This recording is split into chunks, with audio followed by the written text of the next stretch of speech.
Good morning students. आज हम भाषा शिक्षण के सूत्र पर चर्चा करते हैं।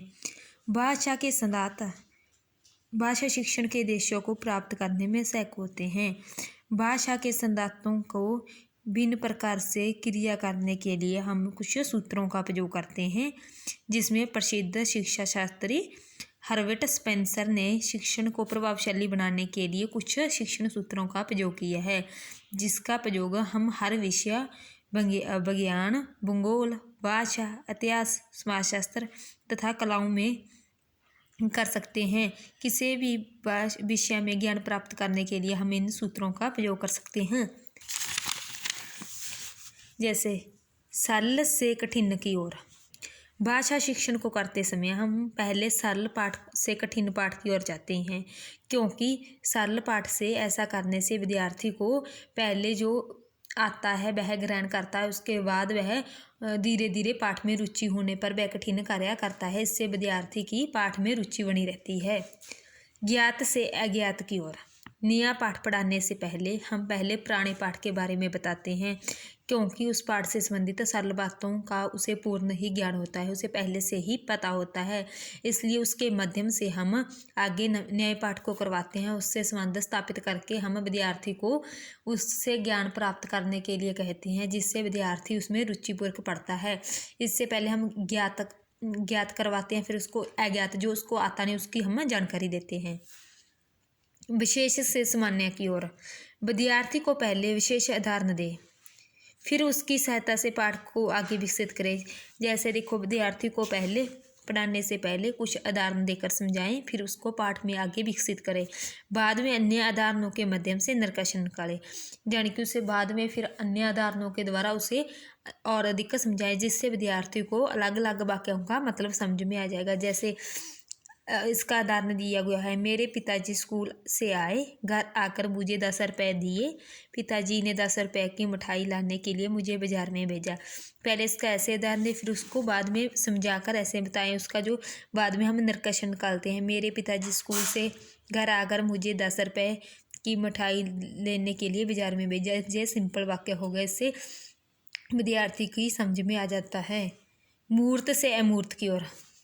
अमूर्त विचारों को समझना कठिन होता है, क्योंकि जब हमारे सामने मूर्त विचार होते हैं तब हम उसे जल्दी समझ लेते हैं, लेकिन अमूर्त विचारों को समझने के लिए हमें कुछ वक्त चाहिए। इसी के लिए हमें पहले मूर्त वाक्यों को समझना होगा। जैसे कुछ विद्यार्थी ऋषि शब्द बोलने से उसका मतलब नहीं समझते।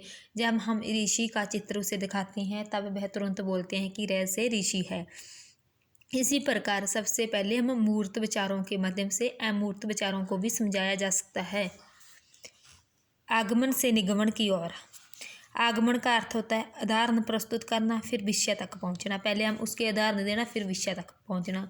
निगमन का अर्थ होता है नियमों को उदाहरणों से सिद्ध करना। पहले नियम बताना, फिर उसे उदाहरणों से सिद्ध करना। यानी कि आगमन और निगमन एक दूसरे के विपरीत हैं। उदाहरण के लिए बच्चों को विशेषण करवाने से पहले हम उससे संबंधित उदाहरण देने पड़ेंगे। ये कौन सी विधि हुई? निगमन। पहले हम नियमों को बताएंगे, फिर उससे संबंधित उदाहरण देंगे। जैसे मीठा, खट्टा, कौशल्या, सुंदर, करूप, यह क्या है? विशेषण है। इनके बारे में हम उसकी जानकारी देते हैं। अनुभव से तर्क की ओर। जहाँ आवश्यकता पड़े वहाँ इस सूत्र का सहारा लिया जाता है। जहाँ जरूरत पड़ती हो वहाँ इस सूत्र का सहारा लिया जाता है, क्योंकि अनुभव से ज्ञान जल्दी प्राप्त होता है। पहले हम अनुभव के बारे में विद्यार्थियों को ज्ञान करवाना चाहिए, फिर उसे धीरे धीरे उसे तर्क के माध्यम से समझाना चाहिए, जिससे विद्यार्थी धीरे धीरे तर्क के माध्यम से ज्ञान प्राप्त कर सकते हैं। लेकिन इस विधि का प्रयोग जब जरूरत पड़ती हो तब करना चाहिए। आगे देखते हैं हम शिक्षण सिद्धांतों और शिक्षण सूत्रों में अंतर। सिद्धांतों के बारे में हमने पिछले वाले लेक्चर में पढ़ा था, सूत्रों के बारे में हमने आज पढ़ा है। अब हम बात करते हैं कि सिद्धांतों और सूत्रों में क्या अंतर है।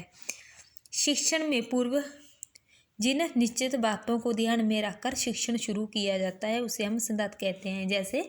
जैसे देखो, शिक्षण में से पूर्व, जैसे शिक्षण करने से पूर्व पहले जिन बातों को हम ध्यान में रखकर शिक्षण शुरू करते हैं उसे हम सिद्धांत कहते हैं।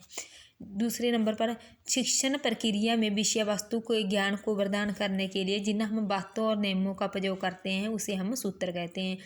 यानी कि इसका शिक्षण शुरू करने से पहले वाले बरते जाते हैं उसे हम सिद्धांत कहते हैं। जो शिक्षण प्रक्रिया में बरते जाते हैं ज्ञान प्रदान करने के लिए उसे हम सूत्र कहते हैं। शिक्षण सिद्धांत परिवर्तनशील प्रवृत्ति के प्रचारक होते हैं।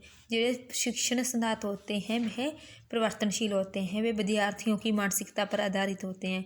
वह मनुष्य की, चाहे विद्यार्थी हो चाहे मनुष्य हो, उनकी गतिविधियों पर के साथ बदलते रहते हैं। जो सूत्र होते हैं वे परिवर्तनशील नहीं होते, वह समय और स्थिति के अनुसार भी नहीं बदलते। वह किसी आयु दिशावस्था के बच्चे या बालक को निम्न विषय का ज्ञान उन्हीं के अनुरूप करवाया जाता है, चाहे वह किसी भी उम्र का विद्यार्थी हो, व्यक्ति हो, कुछ भी हो, चाहे वह फर्स्ट क्लास से लेकर 10th क्लास का विद्यार्थी हो, उसे इन्हीं सूत्रों के माध्यम से ज्ञान प्राप्त करवाया जाता है। उसके लिए उसे परिवर्तनशील नहीं है।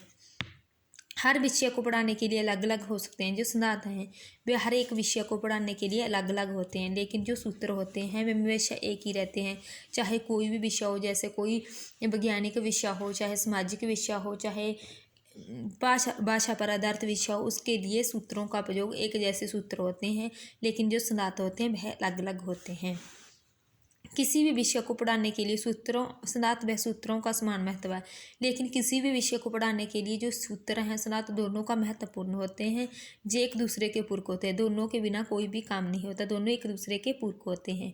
शिक्षण प्रक्रिया को सफल व प्रभावी बनाने के लिए दोनों का महत्वपूर्ण भूमिका होती है।